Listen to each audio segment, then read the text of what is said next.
अस्सलामुअलैकुम वरहमतुल्लाहि वबरकातुहू। दोस्तों, एक बार फिर से एक वीडियो मेरे पास आ चुका है जो कि मुफ्ती सलमान अजहरी साहब जो हैं ये देवबंदियों के लिए कितनी खुशी की बात बोल दिए हैं, जो कि सारे जो देवबंदी हैं उनके अंदर एक खुशी सा ही कुछ पैदा हो गया है और इतना खुश हो चुके हैं ये लोग। लेकिन ये पूरी वीडियो लिंक देखे नहीं है, एक बार ये वीडियो देख लें और बताएं कि ये सुन्नी और देवबंदी का जो मसला चलता है किसने फैलाया है। ये पहले आप लोग ये जाकर ये वीडियो देखें, फिर उसके बाद आप कमेंट कीजिएगा कि सलमान अजहरी साहब जो हैं वो सच बात कह रहे हैं कि नहीं। आप लोग जाकर पहले ये वीडियो देख लें। आज भी मैं दावत देता हूं, आज तो सोशल मीडिया का जमाना है, मेरी ये दावत कबूल करें उलमाए देवबंद या जो भी, मैं आपसे इत्तिहाद कर लूंगा, सीने से सीना लगा लूं, लेकिन सिर्फ ये बातों से तुम इनकार कर दो और कहो कि वही इश्क़ रिसालत हमारे अंदर है जो सैयदना अबू बकर सिद्दीक में था, सैयदना उमर फारूक में था, उस्मान इब्न अफ़्फ़ान में था, हैदर कर्रार में था। मैं आज इंसाफ के साथ अर्ज करना चाहूंगा, आज जो देवबंद है या जो देवबंदी हैं, अगर उनको मेरी बात बुरी लगती है तो ठंडे दिल से मेरे अजीज अपने दिल पर हाथ रख करके सोचो। आओ मैं तुम्हें दावत देता हूं, आओ हम उन तमाम चीजों पर जमा हो जाते हैं जो सहाबा और ताबईन से थी। कोई नई बात तुम अपनी किताब में नहीं लाओगे, कोई नई बात मैं अपनी किताब में नहीं रखता। आओ इत्तिहाद करो, मैं इस इत्तिहाद का ऐलान करता हूं, लेकिन जो नई बातें आई उसका तुम इनकार करोगे, अलल ऐलान करोगे और ये भी कहोगे कि हम इनसे दूर हैं। हुआ ये कि आला हज़रत रज़ियल्लाहु तआला अन्हु के ज़माने से थोड़े से पहले की हालात मैं बता रहा हूँ आपको। दारुल उलूम देवबंद के बाद 4 उलमा मैं साफ साफ आज अर्ज करता हूँ जिनकी किताबों से पूरी उम्मत में तनाज़ा फैल गया, इख्तिलाफ फैला। लोग हमको इख्तिलाफ का फतवा देते हैं, अगर ना ये किताबें आती ना ये कोई फतवे आते। किताबें लिखी गई, किताबों में अच्छी बातें थी, हुजूर सल्लल्लाहु अलैहि वसल्लम की सीरत पर भी कुछ किताबें लिखी गई, अल्लाह की शान में लिखी गई, बहुत सारी बातें अच्छी थी। लेकिन बीच में चलकर कुछ इबारतें ऐसी कि लड़खड़ा गई, और वो इतनी लड़खड़ा गई कि आम मुसलमान भी उसे बोलना पसंद नहीं करेगा।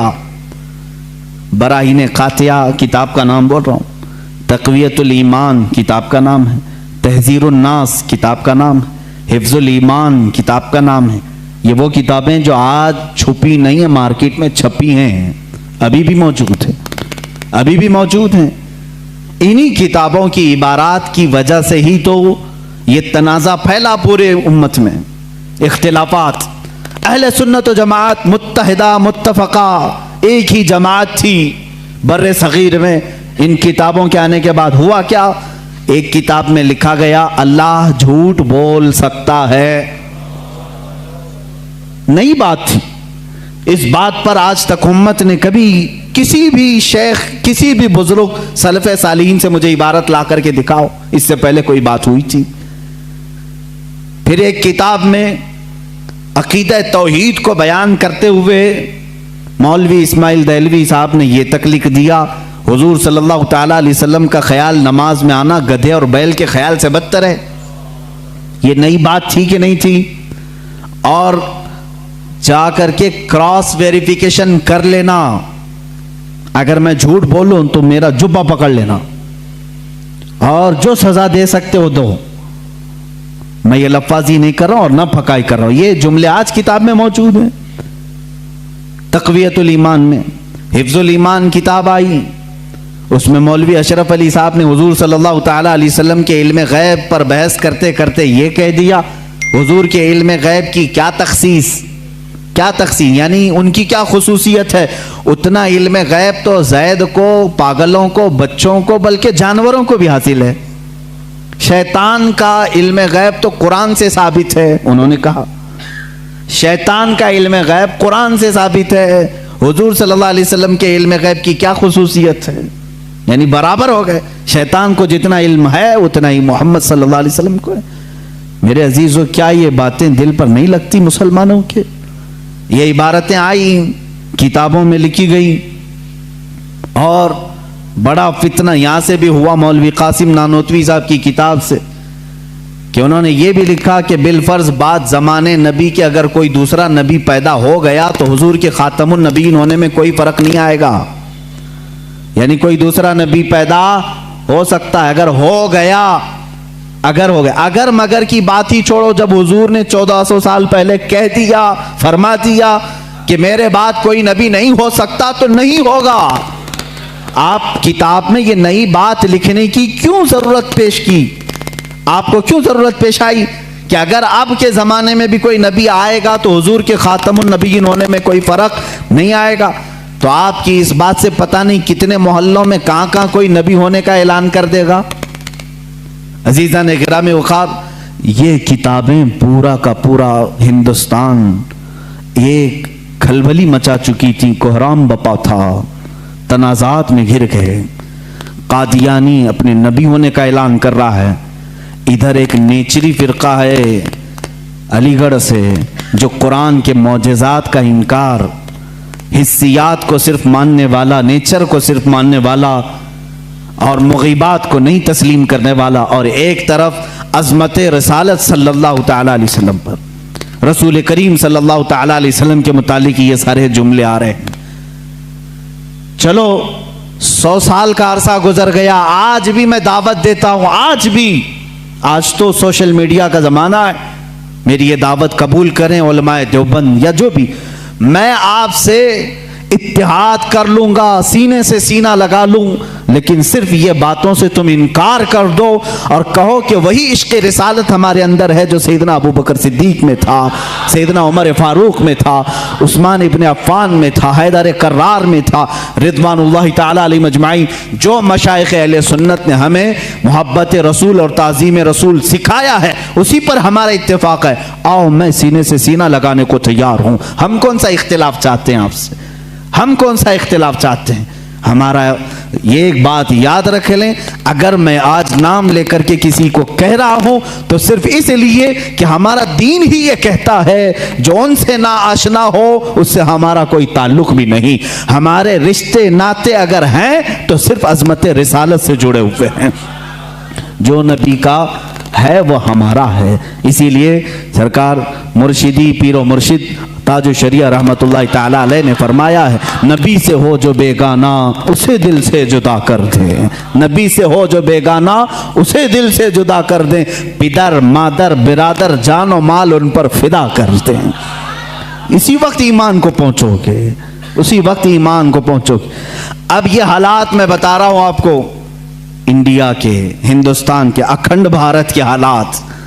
मुसलमानों में तफर्रका पैदा किया अंग्रेज, और इन्होंने अपने माल, अपनी हुकूमत, अपनी सल्तनत को फैलाने के लिए, बहादुर शाह जफर का कत्ल हो चुका था। उसके बाद उलमाए हक ने महसूस कर लिया कि अंग्रेज दरमियाने उम्मत तफर्रका डालकर अपनी कुर्सी संभालने की कोशिश कर रहा है।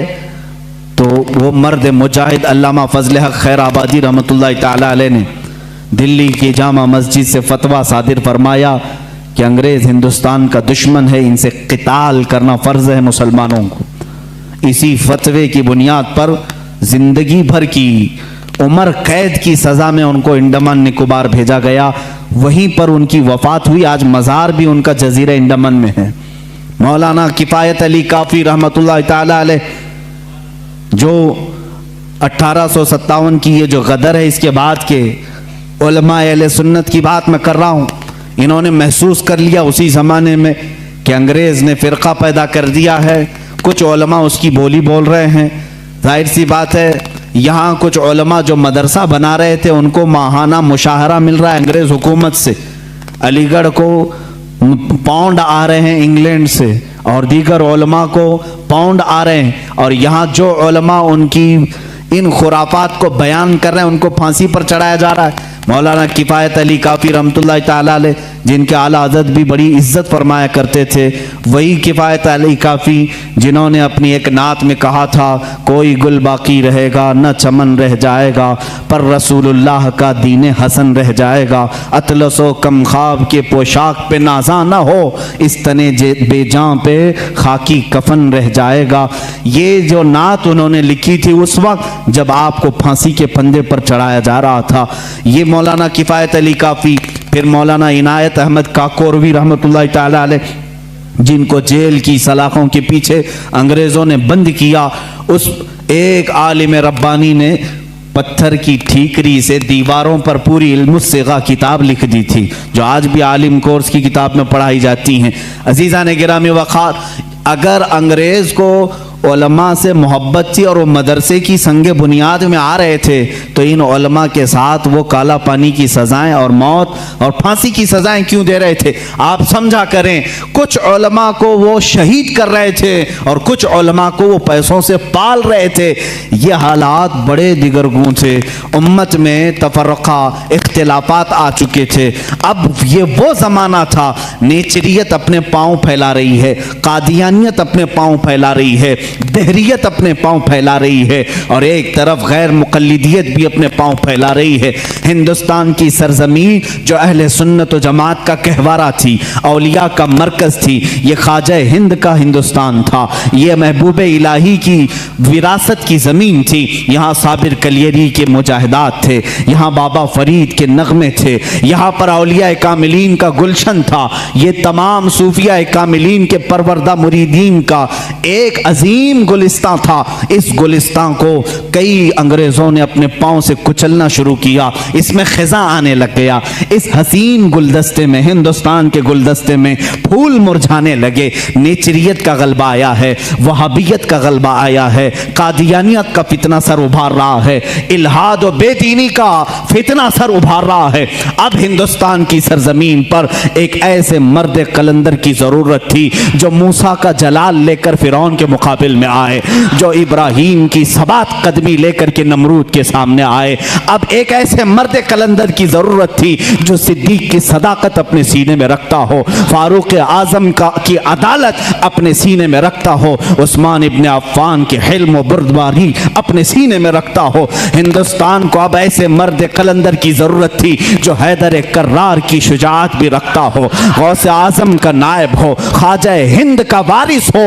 अल्लाह रब्बुल इज्जत ने हिंदुस्तान के सुन्नी मुसलमानों पर वो एहसान अजीम फरमाया जब सूफिया के मरकज और औलिया कामिलीन की खानकाहें आवाज देने लगी, इलाहा अब हिंद का क्या होगा? यहाँ तो अब चादरें नहीं, अब गागरें नहीं, यहाँ औलिया की बारगाह में आने से रोका जा रहा है, वसीले को शिर्क, इस्तिमदाद को कुफ्र कहा जा रहा है, अजमत रिसालत पर हमले हो रहे हैं, नमाज में रसूल के ख्याल आने को बुरा भला कहा जा रहा है, पीठ पीछे की खबर ना होने की हजूर के बारे में कही जा रही है।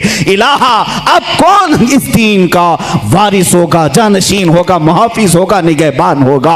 आवाज आई गैब से। अल्लाह रब्बुल इज्जत ने पूरे हिंदुस्तान के इस साए पर एक ऐसी अजीम सल्तनत को बेदार फरमाया जिस सल्तनत का नाम हम यूं कहते हैं, मुल्क सुखन की शाही तुमको रजा मुसल्लम, मुल्क सुखन की शाही तुमको रजा मुसल्लम। जिस समत आ गए हो सिक्के बिठा दिए हैं, उस अजीम हस्ती को अल्लाह ताला ने जलवा फरमाया जिसको पूरी दुनिया सुन्नियत, आला हजरत, कंजुल करामत, जबलुल इस्तिकामत, दरियाए नेमत, आकाए रहमत, कंजुल करामत, इमाम अहले सुन्नत इमाम अहमद रजा खां फाजिल बरेलवी के नाम से जानती है।